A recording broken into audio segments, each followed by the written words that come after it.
વલસાડના Parnera national highway પર જૈન મંદિર સામે પડેલા મહાકાય ખાડાના કારણે 56 થી વધુ વાહનોના ટાયર ફાટ્યા। ત્યારે વલસાડના પારનેરા નેશનલ હાઈવે પર જૈન મંદિર સામે નેશનલ હાઈવેના સેન્ટરના ટ્રેક ઉપર મહાકાય 2 ખાડા પડી જવાથી 56 થી વધુ કાર, પિકઅપ તથા ટ્રકોના ટાયર ફાટવાની ઘટના બની હતી।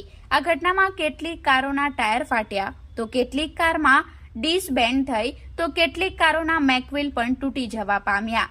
આ મહાકાય ખાડામાં વાહનો પટકાયા બાદ 50 થી વધુ વાહનો નેશનલ હાઈવે પર થંભી જવાના કારણે ટ્રાફિક જામ સર્જાયો હતો। જોકે ઘટનાની જાણ સ્થાનિકોને થતા તેમણે વલસાડ રૂરલ પોલીસ અને હાઈવે ઓથોરિટીને ઘટનાની જાણ કરી હતી। ઘટનાની જાણ થવાની સાથે જ વલસાડ રૂરલ પોલીસની ટીમ તાત્કાલિક ઘટના સ્થળે દોડી આવી અને બેરિકેડ મૂકી હાઈવેના ટ્રેકને થોડા સમય માટે બંધ કર્યો હતો। જો કે કલાકો વીતી જવા પછી હાઈવે ઓથોરિટીની ટીમ ઘટના સ્થળે દોડી આવી હતી અને ત્યારબાદ રસ્તા ઉપર પેવર બ્લોક તથા ડામર મૂકી રસ્તો રિપેર કરવાની કામગીરી હાથ ધરી હતી। આ કામગીરી દરમિયાન નેશનલ હાઈવે પર અંદાજિત 1 કિલોમીટર સુધી ટ્રાફિક જામના દ્રશ્યો સર્જાયા હતા।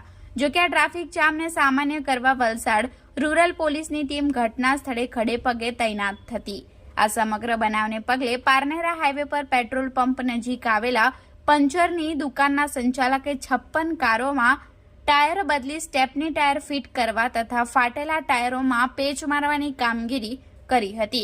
આ સિવાય મોટા વાહનો તથા અન્ય કાર ચાલકોએ અન્ય પંચરની દુકાનો ઉપર પોતાના વાહનો રિપેર કરાવ્યા હતા। आपका नाम? इकबाल भाई। क्या हुआ है?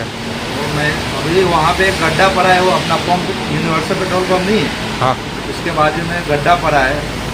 मैंने लगभग 4 बजे से लेकर अभी तक 56 टायर का मैंने रिपेयर किया, मतलब स्टेपनी भी डाला और जो ज़्यादा फट गया था उसका पेच ट्यूब डाल के मैंने काम करके दिया। कुल कितनी गाड़ियों में ये हुआ है? लगभग 56 होगा।